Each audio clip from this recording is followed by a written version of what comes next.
అమ్మవారికి వేపాకులంటే చాలా ఇష్టం కదండీ! అమ్మవారికి సంబంధించిన ఏ పూజ చేసుకున్నా గానీ ఖచ్చితంగా అందులో వేపాకులైతే ఉండాలి. మన ఊర్లలో పొలిమేర అమ్మవారికైతే ఇంకా వేపాకులంటే చాలా చాలా ఇష్టము.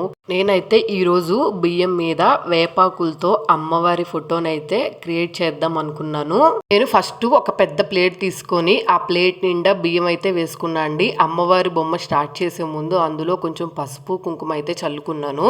నేను వేపాకులనైతే మొత్తము ఇట్లాగా ఫేస్ వచ్చేటట్టు కళ్ళు, కనురెప్పలు, అలాగే బొట్టు, అలాగే పెదాలు ఇవన్నీ వచ్చేటట్టు అయితే ముందే షేప్స్ అన్ని నీట్ గా కట్ చేసుకొని పెట్టుకున్నాను. మనం ఇవి కట్ చేసుకునేటప్పుడు కొంచెం జాగ్రత్తగా కట్ చేసుకున్నాం అనుకోండి, షేప్స్ అన్ని కొంచెం కరెక్ట్ గా రావడానికి ఛాన్సెస్ ఉంటాయి. నేనైతే ఫస్ట్ కళ్ళు, అలాగే కనురెప్పలు, అలాగే అమ్మవారికి మూడో కన్ను ఇట్లాగైతే అరేంజ్ చేసుకున్నాను. తర్వాత మధ్యలో బొట్టు కింద అయితే చిలకం సీసా పెట్టుకున్నాను ఆకు మీద. తర్వాత అమ్మవారికి ముక్కు పుడకైతే ఇట్లా కట్ చేసుకొని ఇలా పెట్టుకున్న తర్వాత అమ్మవారి ఫేస్ అయితే మొత్తం ఇలా వచ్చింది. ఇలా సింపుల్ గా వదిలేస్తే కన్నా ఫ్లవర్స్ పెడితే బాగుంటదని చెప్పి ఫ్లవర్స్ అన్ని నీట్ గా అరేంజ్ చేసుకున్నాను. నేను ప్రెజెంట్ నా దగ్గర ఈ పూలు ఉన్నాయి అని చెప్పి పెట్టుకున్నాను. కొన్ని వైట్ చామంతి, అలాగే ఎల్లో కలర్ చామంతి, ఆరెంజ్ కలర్ ఫ్లవర్స్ అంటే గులాబీ ఫ్లవర్స్ ఉంటాయి కదా అవన్నీ ఇట్లాగా రౌండ్ గా అయితే నీట్ గా అరేంజ్ చేసుకున్నాను.